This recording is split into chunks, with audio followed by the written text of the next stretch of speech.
Get strong.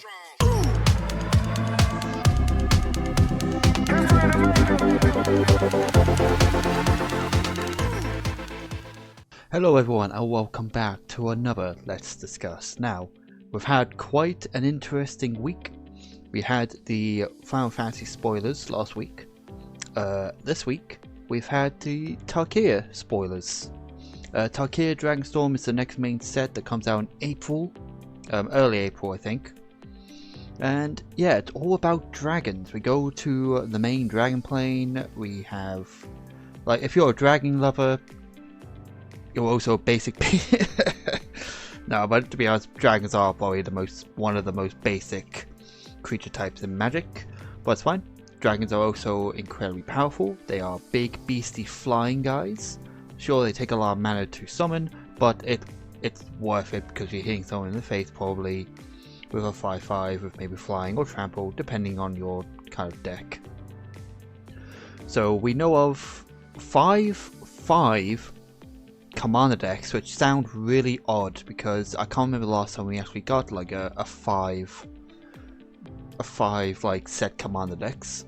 Normally they're like either 2 or 4. It's odd. No one wants to play in a pot of 5. That just seems miserable. I don't want to play in a pot of 5. Obviously the game takes too long, the turns take too long, and by the time it gets to me, I had forgotten what the fuck I was planning on doing. So yeah. So I guess we'll get straight on to the spoilers then. So here we are. We have Tarkir Dragonstorm spoilers.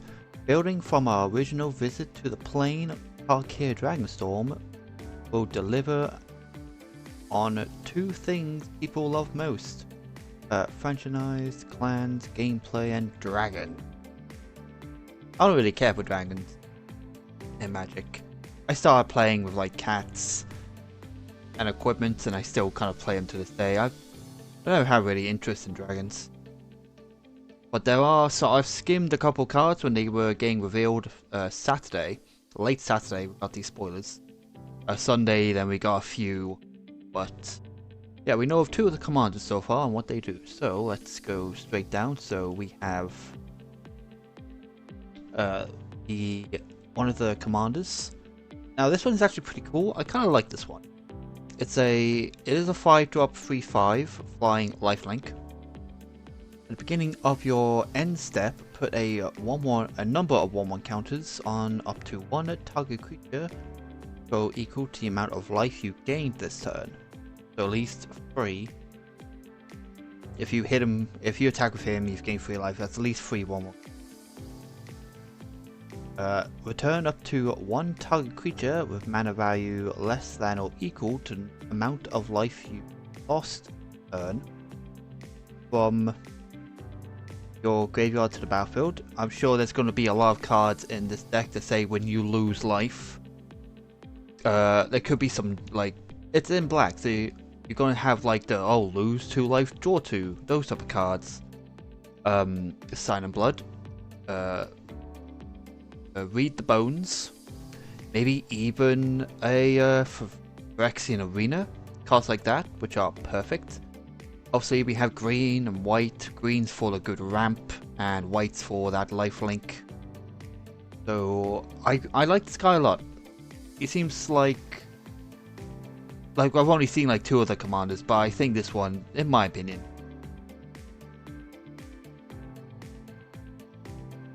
We then have a Mox Jasper. Now, Mox Jasper, this is one of the serialized cards. It does have a serialized print, but it is a 0 mana artifact with tap and 1 mana of any color. Activate only if you control a dragon. Seems very simple, right? That's all it does, but it does have a nice looking showcase. This is what the showcase looks like. It's all kind of dragon-esque. You got dragons up here, you got wings everywhere. Like, I like the dragon's claws are kind of covering it. That's really nice.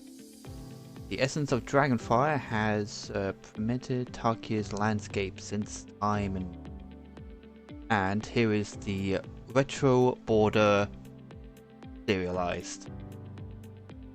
So you know this is going to be the card to get. I don't really care about serialized cards myself. Like, I'm okay just pulling like the regular version cards.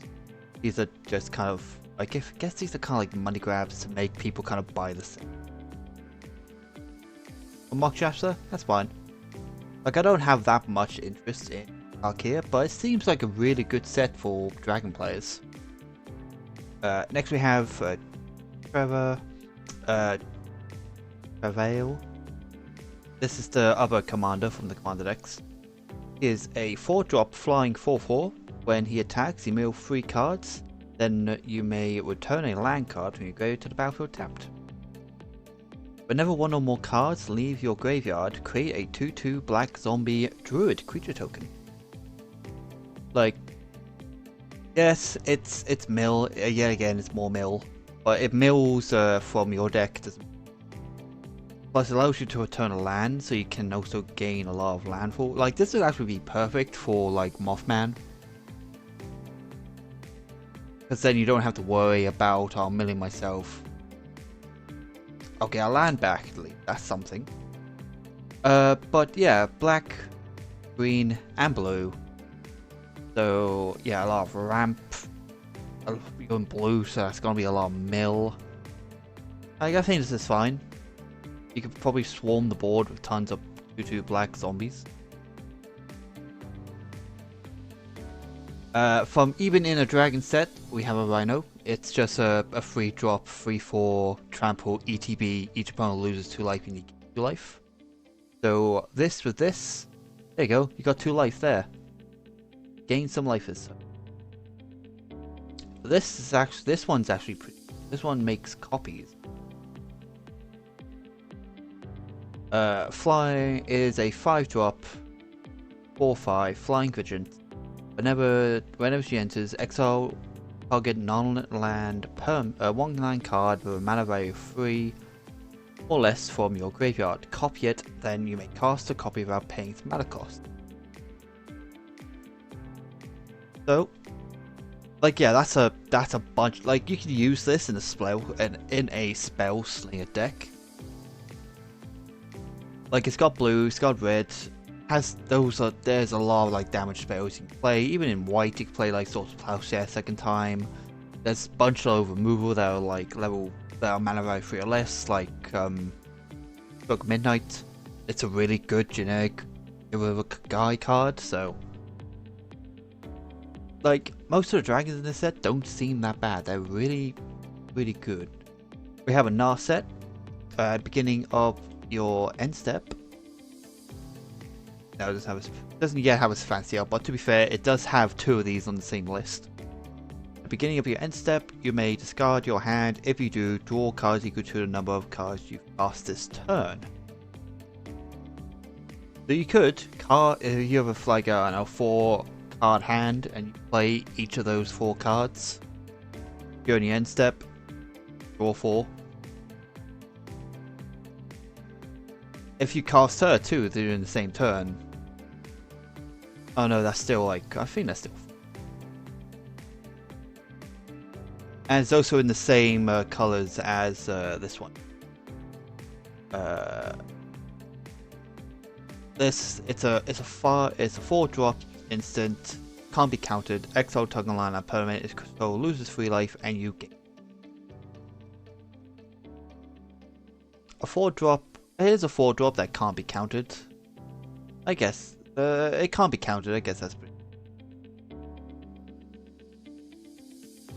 Baron Step Seed. As this Charmant enters, choose the blaze or. So you either choose one or two. You either choose one or the other. So beginning of your end step, put a 1/1 counter on each control. Or beginning of your end step, if a creature died under your control this turn, each opponent sacrifices a creature of their choice. This is fun. Like, it's a each opponent sacrifices a guy, which is fine, but they could just sack a token. Putting a 1/1 counter on each of your creatures though sounds really good. but you can do that with was it like it's a 4-drop? I guess it's slightly cheaper than playing like the Virtual Loyalty, which is like a 5-drop, but also untaps them. We have a Storm Scale Scion. So it is a 6-drop 4/4 flying. Other dragons get +1/+1, and it has Storm. So you guys don't know what Storm is. When you cast a spell, copy it for each spell cast before this turn. Copy them.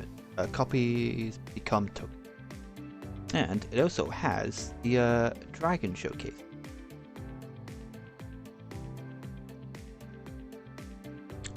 George just realised with what was it? George, I had the card in my head, and now Twin Flame. Twin Flame is a thing.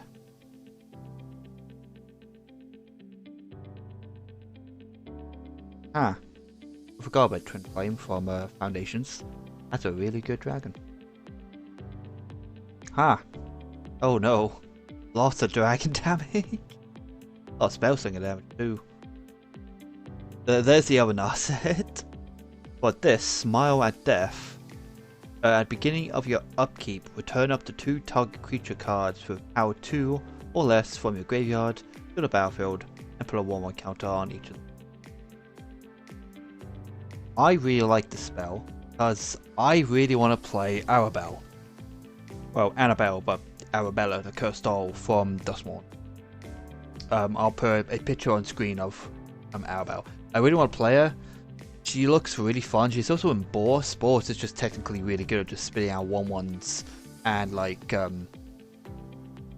gives me access to both red and white spells. So that's damage cards and removal cards. Boars is probably I don't know. I'm becoming a little. I'm a little white bitch. I like to play white. If you guys haven't noticed, I like to play white. I have white in almost every single spell, every single deck I've played, other than rats. Because most of them are mono black and red, I guess. But I do play a lot of white based decks. But yeah, I think this would be funny with that. And yeah, the Narset, I'm pretty sure one of these is supposed to be like an alt art. But they've just decided, we've put the wrong one on. Oh, it's fine, we'll change it near to the set's release. And then the last one is Sarkin, Dragon Ascendant. When he ETBs, you may behold a dragon. If you do, create a treasure. To behold a card. To behold a dragon, choose a dragon you control, or reveal a dragon in your hand. So that seems really good. You can just reveal dragons from your hand to just get a treasure. Whenever a dragon you control enters, put a 1/1 counter on Sarkin. Till the end of turn, Sarkin becomes a dragon in addition to its other types and gains flying. So you can just start ramping up Sarkin. Like this could be, he could be a really cool mono red dragon commander. He did start off as a planeswalker, but obviously since the Phyrexian War or most of the planeswalkers lost their spark, and he also has a little alt. Well, say it's an alt. It's an alt art-ish. Like it's odd. I'm not very huge on this card or this artwork because it makes him like he's a mono blue creature, but he's not. He's a mono red. I think it still would have been cool if it was all red, but my brain got very confused. And this is the showcase. So we have showcase and alt art. Like this showcase, really cool. Like I love collecting like showcase based cards. I have a folder here which is just full. I say full, it's almost full of like showcases. Like for example, I've got the Eldraine. I've got some of the Eldraine cards. I'm only missing like 4 of them now. Like I'm still working on my Bloombo page, even cards from like Dominaria and Strict Havens. I like me some good showcase cards, but these are probably ones I probably won't get because I need to finish the ones I have. Plus, I might have to I might have to save a little. So where was I? So yeah, I have to spend. I have to save a bit just to grab all the Spider-Man showcase and the Avatar showcase. Because if you guys aren't aware, Avatar Last Airbender is going to be the last set of the year. It's going to be releasing in late November. Magic really loves trying to give them my money. It's fine. I have an entire... I have this tin to fill up. Yay! Just in case, I have to slot them in so I don't get tempted. But I'm always tempted because we have a can opener downstairs. Yeah. Well, yeah, that has been Tarkir Dragonstorm. Let's discuss. So, hopefully you guys have enjoyed, even though this is like, what, just under 20-minute video? It should be fine. And yeah, if there are any cards that you're expecting or wanting to come out in Tarkir Dragonstorm, let me know in the comment section below. As always, hit that subscribe button again and that bell to get notified when I upload more videos. I tend to upload a video every Wednesday. It's usually either a mix of Let's Discuss or deck profiles. I do have some profiles scheduled to go out in the next few weeks, so stay tuned for that. I have some updated profiles I'll be doing, because I prefer to do updated profiles, because not a lot of people do update profiles of decks they play. But yeah, if you want to get notified, make sure you hit that bell, and yeah, I hope to see you guys in the next video. Bye.